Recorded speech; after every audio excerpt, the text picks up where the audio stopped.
Dr. Stephenson J. Beck. Thank you for letting us do this interview. What motivated that shift towards teaching and towards education? So near the end of my bachelor's degree, I worked for a PBS affiliate for a little while, then I worked for Fox Sports Radio. And I was enjoying it and all, but I kind of realized my wife was pregnant. We were kind of barely getting by. I was working a lot of late nights, and I just didn't enjoy that experience. And so I started thinking, is this really for me? And the second thing is I came to the horrible conclusion that sports aren't everything, which I really wish they were, because I really like sports. But I wanted to do something that mattered with my life. And so I took a year to work for the state government. I was a business consultant working and doing work on tax credits. And during that time I found the need to go back to school and pursue a master's and eventually a PhD. And I find that the fact that I can research, so I can study things that matter to me and I think can help out society, and also teach, which means I can educate individuals like you and individuals like my graduate students going off to become professors.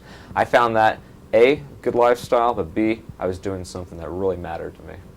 Following that, can you tell us a bit more about your philosophy as a professor and your method somehow? Yeah, so my teaching philosophy basically has two items. One, I think teaching needs to be very interactive.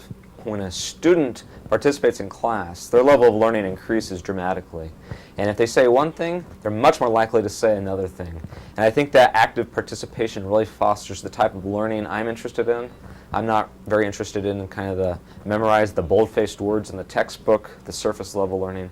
I like some depth to their knowledge. And so the interactive approach really benefits me there. The second thing, and I think this is the one that's maybe a little bit hard to articulate sometimes, but I want my students to feel vulnerable. I want them to be uncomfortable. And I think that's really important. I think sometimes we get into our comfort zone, and that prevents us from the type of learning that I'm interested in. So in my teaching, I don't necessarily ask people to raise their hand for an answer. I just call you. You're going to come up to the front, and you're going to say it in front of everybody. And that's not because I'm trying to make a big show of it, but I think that you sometimes have to be able to be vulnerable before you can understand what you really know and what you really need to know. And so that level of discomfort is, I think, essential to effective teaching. Okay, so students have student reviews of your classes are they have a very high opinion of you as a professor. I don't think that's because you take them out of the comfort zone. So what do you think is the reason why these results show up in surveys? I think students like it more than they think. I think students, at first, no one likes to be out of their comfort zone. That's why it's called a comfort zone, right? But I think students appreciate when real learning takes place. And so I think the credit really goes to the student who, when I push them, I prod them, I coax them, I say, let's get some real learning going on here. I want you to accomplish difficult things. Afterwards, they feel great. I mean, that's something to be hoped for. So when I was a student, I had a professor who was known as being a very difficult professor in communication law. And I wasn't really interested in pursuing communication law or anything like that, but he was difficult, and he pushed me. He made me write papers that were outside of my range, really, academically. And even though he pushed me a lot, afterwards, I was so thankful for that. I mean, I thought that was one of my favorite classes. I felt like I'd actually changed the way I was thinking. I had a higher level of thinking afterwards. And I think students like that. I think they feel, not only do they maybe perhaps write something nice about the teacher, but afterwards they feel better about themselves, and that's what really drives kind of the student desire. So what is the most satisfying aspect about working with NSA and these kind of organizations? I think that I really enjoy taking the knowledge I'm trying to generate as a professor and then applying it to situations that matter. So I've had a couple circumstances where I've been working with school districts and their special education teams. So we have these students with special needs, right? And they might have a host of special needs. And we care about them, we want to help them, but it's tough. And we have these meetings where you have the student and the parents perhaps, and a special education coordinator and a teacher and a principal and a paraprofessional and a speech therapist, and they will come together and they will try to make a decision on what's best for the student. And even though they're all highly committed to the student, they also tend to disagree on a lot of things. And when I was working with them to overcome some of these major obstacles, I felt that that mattered. I felt like I was doing something that mattered in that regard.